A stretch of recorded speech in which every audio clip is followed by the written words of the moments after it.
Affirmative সেন্টেন্সে only থাকতে পারে, অ্যালোন থাকতে পারে। যদি অনলি বা অ্যালোন থাকে, সেই অনলি বা অ্যালোন কি কোনো ব্যক্তিকে নির্দেশ করতেছে, নাকি বস্তুকে নির্দেশ করতেছে, নাকি সংখ্যাকে নির্দেশ করতেছে, সেটা আমাদেরকে খেয়াল করতে হবে। যদি অনলি বা অ্যালোন দ্বারা কোনো ব্যক্তিকে নির্দেশ করা হয়, সেক্ষেত্রে নেগেটিভ করার সময় অনলি বা অ্যালোনের পরিবর্তে আমরা কেবল নান বাদ বসাবো, আর কোনো কাজ নাই। ব্যক্তিকে বোঝালে আমরা নান বাদ বসাবো। যদি বস্তুকে বোঝায়, সেক্ষেত্রে আমরা নাথিং বাট ইউজ করব। কিন্তু অনলি দ্বারা যদি কোনো সংখ্যা নির্দেশ করা হয়, সেক্ষেত্রে আমরা অনলির পরিবর্তে নট মোর দেন দিব, অথবা নট লেস দেন আমরা ইউজ করতে পারি। যে কোনো একটা আমরা ইউজ করতে পারি। অনলি দ্বারা সংখ্যা বোঝালে নট মোর দেন অথবা নট লেস দেন আমরা ইউজ করতে পারি। এক্সাম্পলের মাধ্যমে ক্লিয়ার হওয়া যায়। Only Tom is a stupid boy. এখানে অনলি টম, অনলি দ্বারা টমকে নির্দেশ করতেছে, আর টম হচ্ছে একটা ছেলের নাম। ছেলে তার মানে এটা ব্যক্তি। অনলি একটা ব্যক্তিকে নির্দেশ করতেছে। অনলি দ্বারা যেহেতু একটা ব্যক্তিকে নির্দেশ করতেছে, সেহেতু আমি যখন নেগেটিভ করবো, অনলির পরিবর্তে অবশ্যই নান বাট ইউজ করব। ব্যক্তিকে নির্দেশ করতেছে এই জন্য অনলির পরিবর্তে নান বাট ইউজ করলাম। এরপরে যা আছে যেভাবে সেভাবে বসিয়ে দেব। যেমন Tom is a stupid boy। দ্বিতীয় সেন্টেন্সটা একটু খেয়াল করি। I gave him only a book। only a book, শুধু একটা বই। only দ্বারা এখানে একটা বইকে নির্দেশ করা হচ্ছে। তো একটা বই, এটাকে ব্যক্তি নাকি বস্তু? এটা অবশ্যই বস্তু। আর only দ্বারা বস্তুকে নির্দেশ করলে আমরা কি দিব? যে নাথিং বাট। ব্যক্তিকে নির্দেশ করলে নান বাট।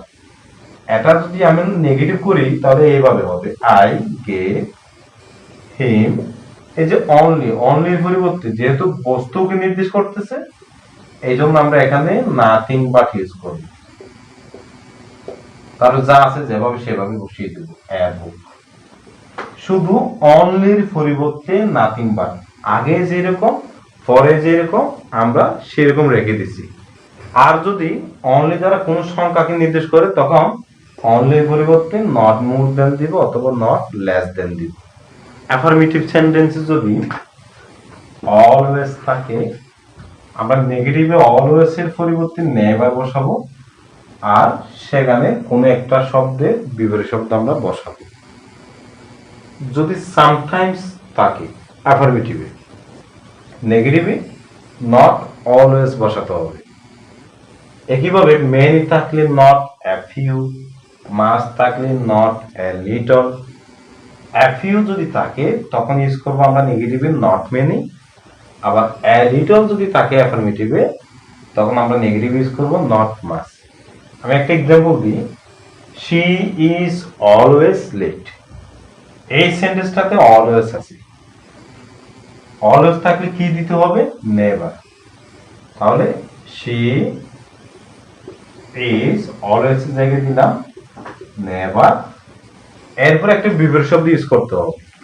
এখন লেট যে শব্দটা, এর একটা বিপরীত শব্দ আছে পাঞ্চুয়াল।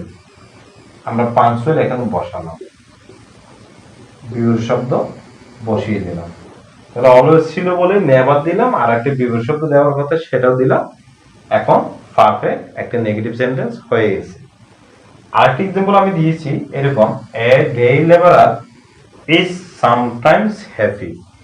এই সেন্টেন্সটিতে কি লক্ষ্য করা যাচ্ছে? সামটাইমস এই শব্দটা লক্ষ্য করা যাচ্ছে। অ্যাফার্মেটিভে সামটাইমস থাকলে যেন কি দেওয়ার কথা? Not always. আর কিছু দিতে বলি নাই, তার মানে আর কিছু দিতে হবে না। আমি যদি নেগেটিভ করি এরকম, a day labourer is not always. Sometimes আছে বলে আমরা নট অলওয়েজ এখানে ইউজ করব। আর কোনো কাজ নাই, আগে পরে যা যেভাবে আছে সেভাবে। A day laborer is not always happy. ঠিক একইভাবে আমরা যদি many দেখি তার পরিবর্তে not a few দিব, much থাকলে not a little দিব, a few থাকলে not many, a little থাকলে not much ইউজ করব, নেগেটিভ হয়ে যাবে। অ্যাফার্মেটিভ সেন্টেন্সে যদি বাই থাকে, বাইয়ের পরে আইনযুক্ত ভার্ব থাকে, আর এক্ষেত্রে এই আইনযুক্ত ভার্বকে জেরান বলা হয়। সে যাই হোক, অ্যাফার্মেটিভ সেন্টেন্সে বাই এবং তার সাথে যদি একটা আইনযুক্ত ভার্ব থাকে অর্থাৎ জেরান থাকে, সেক্ষেত্রে এর পরে অবশ্যই একটা ক্লজ থাকবে, সে ক্লজটা হবে কিন্তু হাবোধক।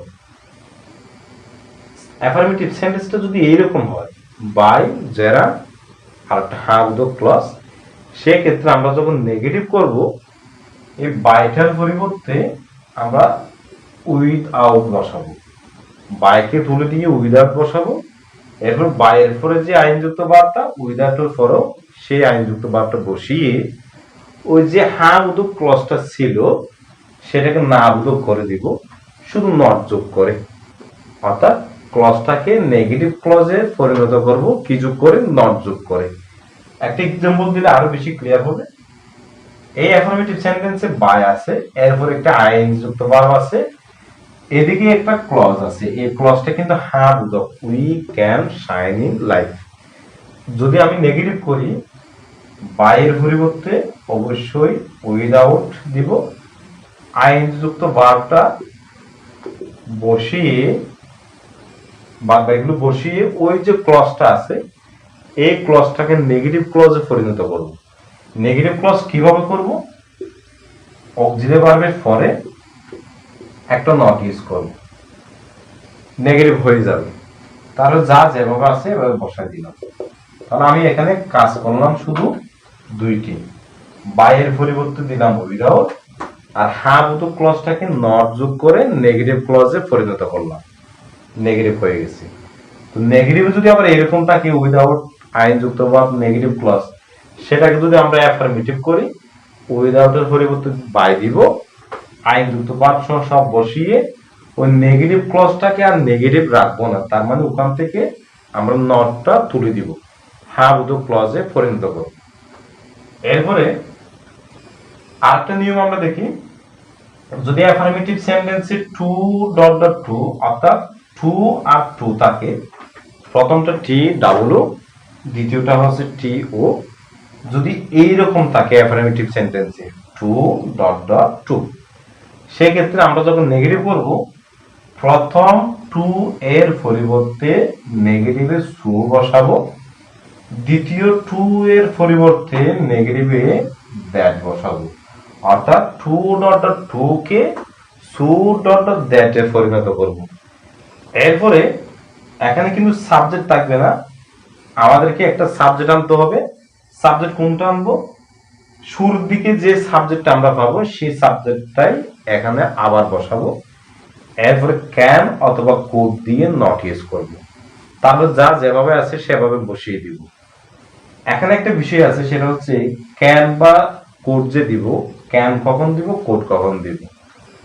শুরুর দিকে যে ভার্বটা থাকবে সে ভার্বটা যদি প্রেজেন্ট টেন্সের হয় তখন আমরা ক্যান ইউজ করব, আর যদি ফার্স্ট টেন্সের হয় তখন আমরা কোড ইউজ করব। বাদ বাকিগুলো যেভাবে আছে সেভাবে বসিয়ে দিব, হ্যাঁ একটু নট দিতে হবে। আমি একটু প্র্যাকটিক্যালি দেখিয়ে দিই। She was too inactive to do well in the exam.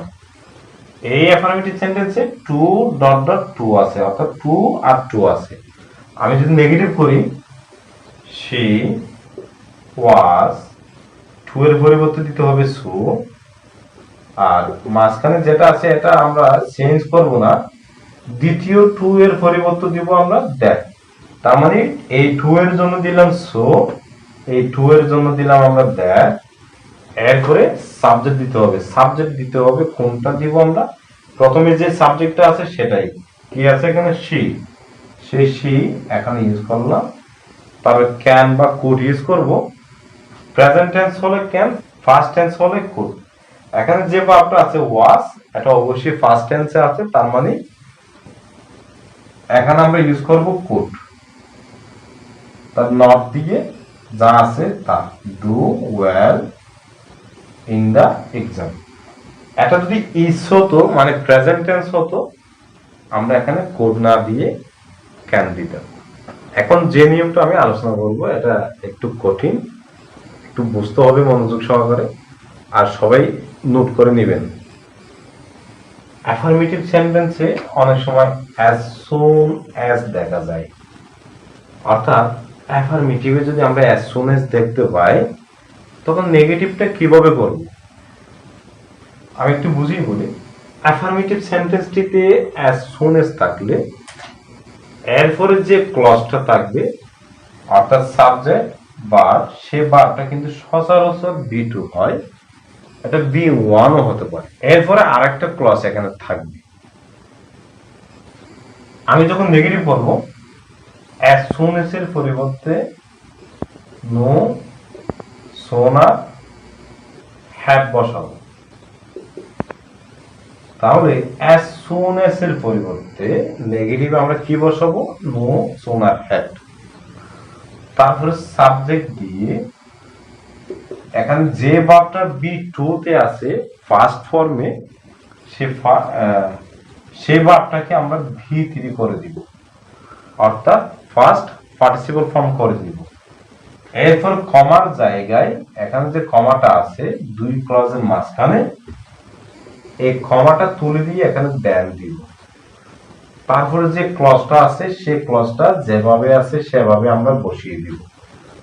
আমি আরেকবার বলি, অ্যাজ সুন এজ থাকলে নো সোনার হ্যাড দিব, অ্যাজ সুন এজ এর পরে সাবজেক্ট এবং সচরাচর এর পরের ভার্বটা বি2 হয়, অন্য ফর্মও হতে পারে, তখন আমরা সাবজেক্টটা দিয়ে সেই বি2 কে এখানে বি3 করে বসাবো, কমার পরিবর্তে দেন দিয়ে বাকি ক্লজটা হুবহু বসিয়ে দিব। এটাকে অন্য নিয়মও করা যায়। অ্যাজ সুন এজ এর পরিবর্তে নো সোনার হ্যাড না দিয়ে হার্ডলি দেওয়া যায়, অথবা স্কার্সলিও দেওয়া যায়। হার্ডলিও আমরা ইউজ করতে পারি, স্কার্সলিও ইউজ করতে পারি, নো সোনার হ্যাডও আমরা ইউজ করতে পারি। হার্ডলি বা স্কার্সলি ইউজ করে এখানে হ্যাড দিব একটা, অর্থাৎ এইরকম হার্ডলি হ্যাড স্কার্সলি হ্যাড, ওদিকে নো সোনার হ্যাড। এরপরে সাবজেক্ট দিয়ে মেইন ভার্বটা যেটা বি2 ছিল সেটা বি3 করে দিব। নো সোনার হ্যাড দিয়ে আমরা নেগেটিভ করলে কমার পরিবর্তে দেন বসাই, আর হার্ডলি হ্যাড অথবা স্কার্সলি হ্যাড দিয়ে যদি নেগেটিভ করি তখন কমার পরিবর্তে দিতে হবে হোয়ার, এরপরে ক্লজটা যেভাবে আছে সেভাবে বসিয়ে দিতে হবে। আমি একটা এক্সাম্পল দিয়েছি, এটা আমি ঘরে দেখাচ্ছি আপনাদেরকে, তখন আরো ভালো বুঝবেন। অ্যাজ সুন এজ আছে এই সেন্টেন্সটাতে, এটাকে নেগেটিভ করতে হবে। অ্যাজ সুন এজ এর পরিবর্তে আমরা এখানে নো সোনার হ্যাড ইউজ করব, তার সাবজেক্ট ইউজ করব। অ্যাজ সুন এজ যুক্ত সেন্টেন্সে সাবজেক্টের পরে যে ভার্বটা ছিল এটা ছিল ভি2 তে। আমি তো এখানে বলছিলাম অ্যাজ সুন এজ যুক্ত সেন্টেন্সে সচরাচর সাবজেক্টের পরে যে ভার্বটা থাকে এটা বি2 হয়, এটা বি1ও হতে পারে। যদি বি2 হয় তখন আমরা নো সোনার হ্যাড দিয়ে সাবজেক্ট দিয়ে ও বি2 কে বি3 করে দিব। এখন নো সোনার হ্যাড দিলাম, সাবজেক্ট দিলাম, তাহলে এই বি2 কে বি3 করে দিব। কেম এর বি3 হচ্ছে কাম, এই ভার্বটার বি1 বি2 বি3 এরকম কাম কেম কাম, বি2 কেম বি2 ছিল, আমরা বি3 করলাম কাম। তারপর কি আছে হেয়ার, নো সোনার দিয়ে নেগেটিভ করলে আমরা কমার পরিবর্তে দিব যে দেন, তার যা আছে তা আমি বসিয়ে দিলাম। আর যদি এই নেগেটিভ সেন্টেন্সটা আমি হার্ডলি বা স্কার্সলি দিয়ে করি, যে হার্ডলি দিলাম অথবা আমি স্কার্সলিও দিতে পারি, তারপরে হ্যাড দিতে হবে, সাবজেক্ট দিয়ে ও বি2 যেটা ছিল সেটা বি3 করতে হবে। তারপর কমার পরিবর্তে নো সোনার দিয়ে শুরু করলে কমার পরিবর্তে দেন দিতে হয়। হার্ডলি বা স্কার্সলি হ্যাড দিয়ে যদি আমরা নেগেটিভ করি তখন কমার পরিবর্তে দিতে হবে হোয়ার, পার্থক্য এখানে। দেন দিব নো সোনার দিয়ে করলে, হোয়ার দিব হার্ডলি বা স্কার্সলি দিয়ে করলে। এরপরে ক্লজটা যেভাবে আছে সেভাবে বসিয়ে দিব। আরেকটা নিয়ম খুবই গুরুত্বপূর্ণ, অ্যাফার্মেটিভ সেন্টেন্সে অনেক সময় দেখা যায় অ্যাস অ্যাস থাকে, অ্যাস ডট ডট অ্যাস থাকে। আমি একটা এক্সাম্পল দিয়েছি, এক্সাম্পলটা একটু দেখিয়ে বলি। She was as wise as Sheela. এই যে এখানে অ্যাস অ্যাস আছে, অ্যাস ডট ডট অ্যাস যদি অ্যাফার্মেটিভ সেন্টেন্সে থাকে, নেগেটিভ করার সময় প্রথম অ্যাস এর পরিবর্তে আমরা দিব যে নট লেস, আর দ্বিতীয় অ্যাজ এর পরিবর্তে দিব যে দেন। এভাবে যদি নেগেটিভ করি, শি ওয়াজ, অ্যাস এর পরিবর্তে দিলাম প্রথম অ্যাস এর পরিবর্তে দিলাম প্রথম অ্যাস এর পরিবর্তে দিলাম নট লেস, তার ওয়াইজ আছে ওয়াইজ বসিয়ে দ্বিতীয় অ্যাজ এর পরিবর্তে দিব যে দেন, তার শিলা আছে শিলা বসিয়ে দিলাম। উত্তরটা কি হলো তাহলে? She was not less wise than Sheela. প্রথম অ্যাস এর জন্য নট লেস, দ্বিতীয় অ্যাস এর জন্য দেন, বাদ বাকিগুলো যেভাবে আছে আমি সেভাবে বসিয়ে দিলাম, নেগেটিভ হয়ে গেল। আবার অনেক সময় দেখা যায় degree, positive degree, comparative degree, superlative degree, এই ডিগ্রিগুলোকেও অ্যাফার্মেটিভ আর নেগেটিভে ইউজ করা হয়। অ্যাফার্মেটিভে কম্পারেটিভ ডিগ্রি অথবা সুপারলেটিভ ডিগ্রি দেওয়া থাকে, কম্পারেটিভ ডিগ্রি দিয়ে অথবা সুপারলেটিভ ডিগ্রি দিয়ে বলা হয়ে থাকে নেগেটিভ করতে। যদি অ্যাফার্মেটিভে কম্পারেটিভ বা সুপারলেটিভ থাকে, সেক্ষেত্রে নেগেটিভ করতে বললে সেই কম্পারেটিভ সুপারলেটিভকে পজিটিভ করে দিলেই সেটা নেগেটিভ হয়ে যাবে। কম্পারেটিভ ডিগ্রি সেটাকে পজিটিভ করলে নেগেটিভ হবে, অথবা সুপারলেটিভ ডিগ্রি দেওয়া আছে সেটাকেও পজিটিভ করলে নেগেটিভ হয়ে যাবে। আবার নেগেটিভে যদি পজিটিভ ডিগ্রি দেওয়া থাকে, সেটাকে যদি অ্যাফার্মেটিভ করতে বলে, তখন ওই পজিটিভকে হয় কম্পারেটিভ না হয় সুপারলেটিভ করলেই অ্যাফার্মেটিভ হয়ে যাবে। আমি একটা এক্সাম্পল দিই, Karim is taller than any other boy in the class. এটা কম্পারেটিভ ডিগ্রিতে আছে, এটাকে নেগেটিভ করতে বললো, তাহলে নেগেটিভ কিভাবে করবে? পজিটিভ করে দিলে এটা নেগেটিভ হয়ে যাবে। এই কম্পারেটিভ ডিগ্রিকে যদি আমি পজিটিভ করি, পজিটিভের নিয়ম অনুযায়ী পজিটিভ করতে হবে। যারা ডিগ্রি পারেন না, আমি ডিগ্রির উপর পরবর্তীতে আরেকটা ভিডিও বানাবো, খুব শীঘ্রই বানাবো, আপনারা শিখে নিতে পারবেন। আপাতত পজিটিভ ডিগ্রিটা আমি করে দিই। পজিটিভের শুরুতে নো আদার দিতে হয়, আমি নো আদার দিলাম।